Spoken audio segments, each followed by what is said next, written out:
Well, progression on our first tier of Shadowlands is over. I'm Kina from Method, and I'll be presenting our tier review for Castle Nathria.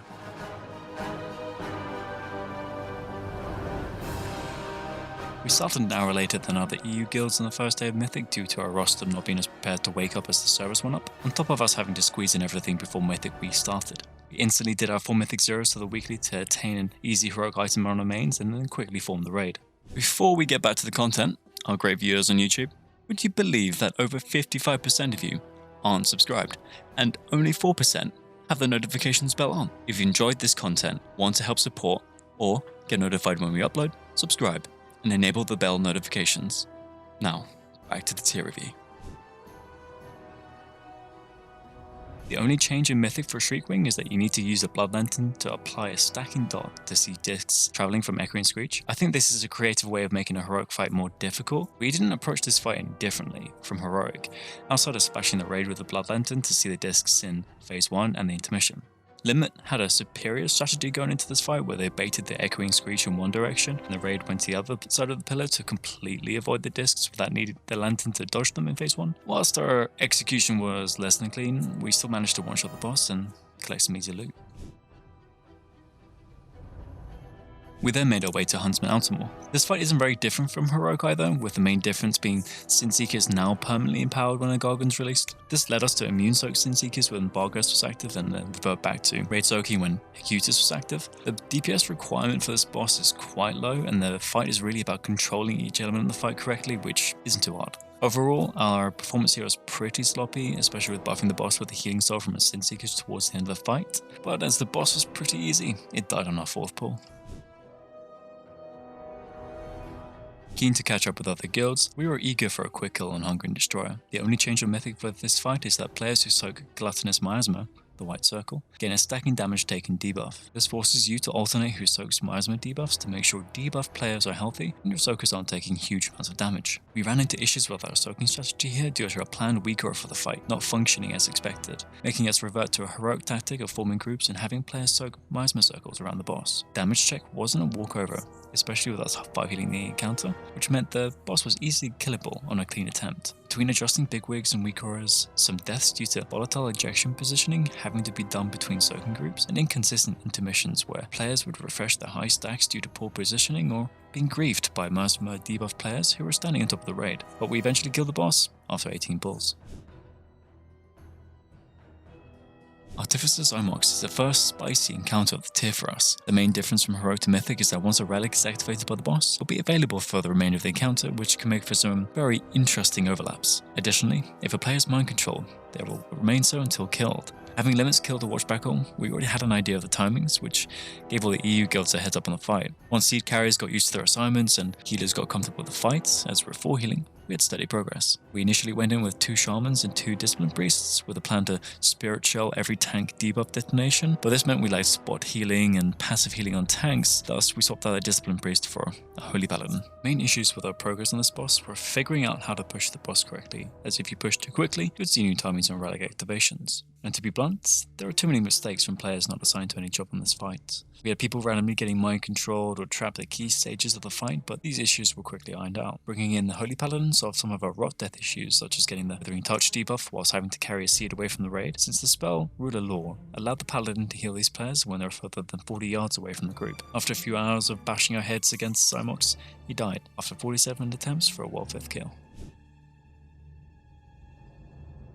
Sun King Salvation is one of the more interesting fights in Castle Nathria. The key changes to this fight on Mythic is the Cloak of Flames mechanic, where the boss channels Unleashed Pyroclasm, which creates a shield that has to be healed or damaged off, depending on the phase, otherwise it will rout the raid. We first see this in the intermission after healing the boss to 45%, which spawns the Shade of Kel'Thas. After soaking Emma Blast and dodging Blazing Surge, the boss starts a 6-second channel called Unleashed Pyroclasm, which requires coordinated DPS cooldowns to burn through. On top of this, the spawned reborn phoenixes do not disappear as the intermission ends when the shade reaches 45% health. After the first intermission, the fight essentially becomes the same as Heroic, with the exception Kel'Thas starts channeling Unleashed Pyroclasm every minute, which requires around 370k healing over 6 seconds, otherwise the raid will wipe. To handle this, we would alternate between banking essence fonts that drop from occultists, using Guardian Spirit on Kel'Thas, and putting Power Infusion on our shamans and paladin during their throughput cooldowns. We made steady progress through our attempts, and our wipes were mainly down to miss timing cooldowns for the unleashed pyroclasm DPS shields, or falling behind on adds on a couple of attempts, or not healing the boss to 90% quick enough before the next ad wave. Overall, Sun King's Salvation was a fun fight to progress. Whilst the difficulty increase from Heroic to Mythic was simplistic, the fight was well tuned and wasn't an immediate pushover, with our average item level being 207. The fight required a healthy mix of coordination of cooldowns and control on the Phoenixes and positioning.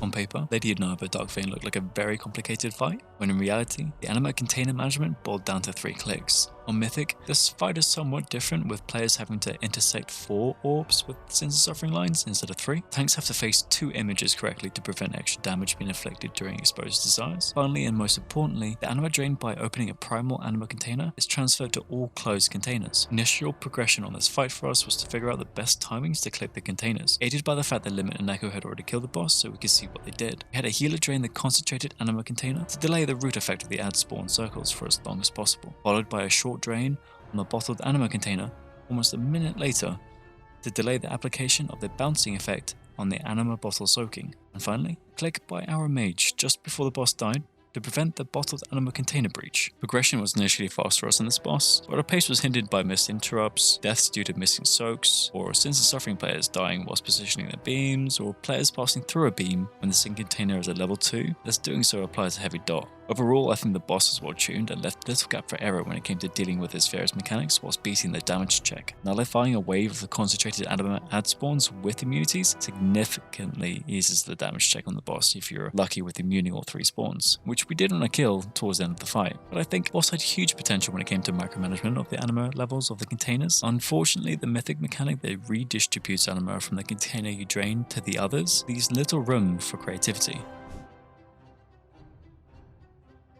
After a clutch kill on DARKVEIN, we made our way to the ballroom. Council of Blood was tested numerous times, and its design and tuning in beta were widely mocked across the community, but months later, Blizzard delivered an excellent fight for us to progress. The changes from Heroic to Mythic are every time you kill one of the 3 bosses, an after image will spawn every so often that replicates the deceased member's abilities. Baroness Frida will cast Dreadbolt Volley 3 times back to back before disappearing. When Lord Stavros dies, his after image will cast Dark Recital when it spawns. Additionally, throughout the fight, 5 players will be debuffed with 3 stacks of Dancing Fever. Every time you jump, you remove a stack but inflict raid damage. If you don't jump 3 times in 30 seconds, you will die.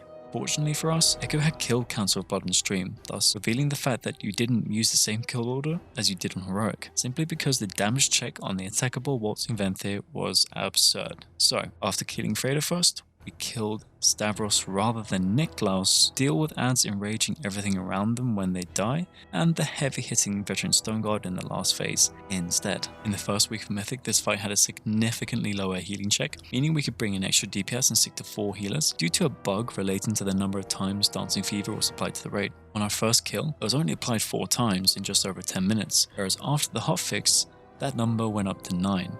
Which significantly increases raid damage. With an extra DPS in the raid, we beat most damage checks up until the last phase of the fight, which we got to see only after 14 attempts. But we lacked consistency with interrupts on Baroness Freda, Dark Recital deaths due to slow reaction times, or the veteran Stone Guard meleeing a player after it spawned. Unfortunately, we didn't kill Council of Blood on our second day of Mythic progression, but we woke up early next morning and took a swift kill to secure a World 4th spot. Eager to extend our momentum, we made our way to SLUDGEFIST and quickly realized our raid comp was less than ideal, essentially having too many Shadow Priests and not enough Warlocks. The main changes to this fight on Mythic is that every player becomes linked to another. Chain Slam now requires at least 4 players to soak, otherwise the boss will charge early, and soaking now also applies a dot. Whenever SLUDGEFIST casts Destructive Stomp, Seismic Shift is applied to every player, requiring them to spread 4 yards apart from each other to prevent unnecessary extra damage. The most important part of this fight is soaking after every pillar break, requiring the raid to soak 4 fractured boulders that then splits again into 2 more circles, whilst also pumping the boss during his increased damage taken window.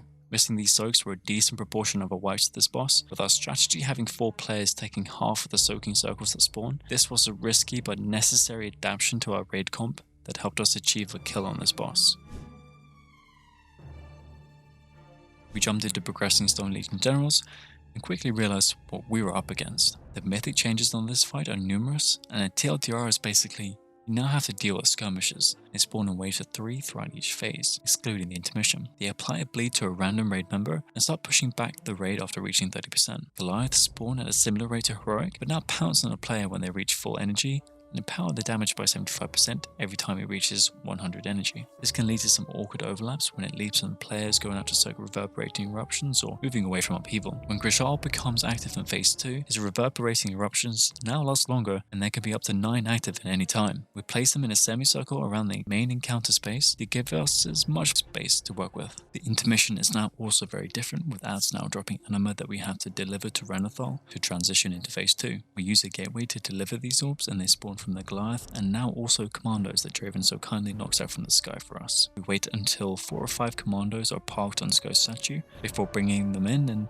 AoEing. This burn is very important, as when the commandos are below 20%, they create a shield that, if not damaged through, will detonate and wipe the raid. The second intermission is arguably one of the hardest moments of the fight, with the raid having to time commando burns between reverberation soaks. Final phase is somewhat of a letdown, with it only having one change to phase 2, that being heart rends being applied to the raid, whilst Grishal's abilities are active. Never before have we seen a fight that suffers from spell queuing as much as Stone Legion Generals. Transitioning between different phases at different times will give you a different order of abilities that bosses would cast. For example, pushing too late from the first intermission into phase 2 would delay Grishal's Crystallize for almost a minute, whilst the raid is being peppered with Wicked Laceration debuffs from the skirmishers and Karl's Wicked Blade, which makes the phase incredibly difficult to heal. Thus, we plan very specific times to transition between each phase in an attempt to guarantee a certain order of abilities to gain consistency on our performance in the fight. Unfortunately again for us, our raid comp was not ideal for this encounter,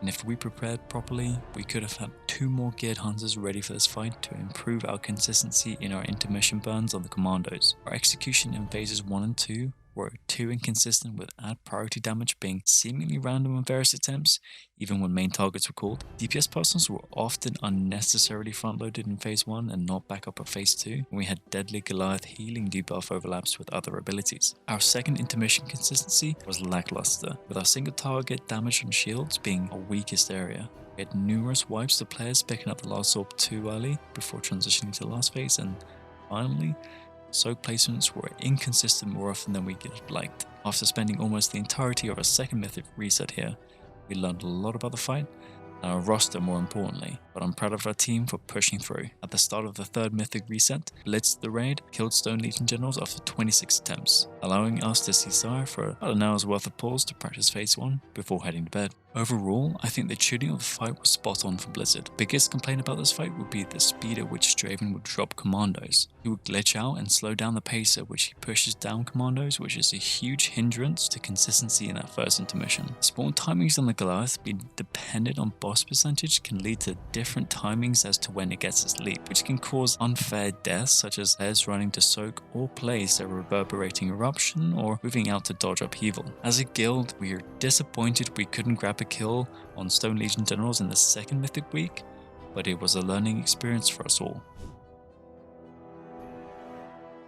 Keen to finish the tier and relieved that we passed the wall that was Stone Legion Generals, we are motivated to catch up for lost time on Denathrius. The changes from Heroic to Mythic are cleansing pain now also causes splash damage to afflicted players, allowing us to remove more than one stack of Burden of Sin if players are stacked within 1 yard of each other. We had a Discipline Priest Spirit Shell the first soak, so that we could desync player stack counts to reduce the damage of the first Blood Priest, which we committed 2 raid cooldowns to survive. Phase 1 was easier than expected, with us reaching phase 2 within 15 pulls. The DPS check here was fairly trivial, even with players holding cooldowns for phase 2. During phase 2, 4 new ads will spawn. Each ad does pulsing AoE damage to any player within 50 yards of them, and each have unique abilities. As we drop, our melee, 2 paladin healers, and our tanks get over to Lord Evershade, who summons Baleful Shadows you have to interrupt when he reaches 66 and 33%. At the same time, we had range hitting Lady Sincere, who shoots out projectiles in an arc, which inflict moderate damage, and silences the player for 6 seconds. Phase 3 on Mythic is very different to Heroic, with having mirrors change how they work, enabling the raid to split into 2 different phases. Whilst phased from each other, players from opposite phases can't stack, otherwise you instantly die. Additionally, Fatal Finesse, the soaking mechanic, will pass into the opposite team's phase when you drop your circle, meaning you have to pre-plan drop positions and then move once you've dropped your seed to make sure you don't kill anyone in the opposite phase attempting to soak it. The most difficult part of this fight is the Massacre, Shattering Pain knockback, and Fatal Finesse soak dropping overlap. We had arranged bait the initial lines of Massacre at one end of the play space, and then gate to another section to spread and drop soaks for melee, whilst melee players used class utility to prevent the knockbacks such as Death's Advance, Blessing of Protection, and Transcendence. Our biggest issue in Phase 3 were misplaced Fatal Finesse soak circles which could single-handedly destroy an attempt, especially during Massacre overlaps. Additionally, personal cooldown management for our melee and sometimes lack of throughput from the paladins will cost us deaths to blood price. After 143 attempts, Sire Denathrius died in spectacular fashion, almost being the lowest health wipe for us ever. It had Sco spinning on the spot. Overall, Sire Denathrius was a fun fight to progress on, whilst being complex enough for it to not be a walkover. Its fight design and tuning were spot on, if not a little undertuned, with the Phase 1 damage check being mostly dependent on whether you could force the boss to delay his transition cast with his Ravage ability. Phase 2 comprised mostly of coordinating DPS cooldowns for the unique Nightcloak adds and not getting hit by Massacre or Blood Pools. Phase 3 was a tight DPS check and mechanical check, with your win condition essentially being the raid not having anyone die to the Massacre, Shattering Pain knockback, and Fatal Finesse overlap, was having your DPS on track before and after the overlap of the abilities. Phase 2 being almost the exact same as Heroic except for the initial push to kill the special adds made for quick progress for us. We got to see Phase 3 almost halfway through our second day of progress. Castle Nathria is an exciting raid, and it's refreshing to have a good story elaborated upon so well with a beautiful raid and excellent characters such as the Council of Blood, SLUDGEFIST, and Sire Denathrius himself. My favourite thing about Castle Nathria is definitely the aesthetic. Blizzard have outdone themselves again with a grandiose rendition of a gothic castle filled with eccentric characters in addition to making really interesting fights that make for tense moments. SLUDGEFIST, Council of Blood, and Stone Legion Generals being a perfect example of that. Whilst I can't fault the raid in any way, I have to say that the release of Castle Nathria over the holiday period was stressful. Having to put off family events and hide in my man cave whilst I had family over that I hadn't seen for months wasn't ideal. But this is mostly a niche issue for the player base, and probably ended up being more problematic for Blizzard employees who had to spend time running up to Christmas overseeing the world first race whilst they're on holiday. More healer-orientated fights. Sun King's Salvation is an engaging fight when you're attempting the encounter with less gear. We had 207 average item level going into the fight on our first mythic week, but it quickly became a pushover with gear, more so than a fight such as Council of Blood, less boss spell queuing. The most egregious example of this would be Stone Legion Generals, where pushing phases at different times would give you an entirely different order of abilities, making for an unpleasant progression experience, especially when the abilities are interlinked, such as Crystallize to clear wicked laceration bleeds that rack up incredibly fast if you don't get crystallized at the start of your phase. That's it for my review of the Castle Nathria raid. Hopefully this video was able to provide some insight into our thoughts of the first raid tier of Shadowlands. Let us know down in the comments what you thought of the tier, and if there's anything else you'd like us to include in the next one. Thanks for watching, and be sure to click that subscribe button with notifications on so you don't miss any of the exciting content we've got planned.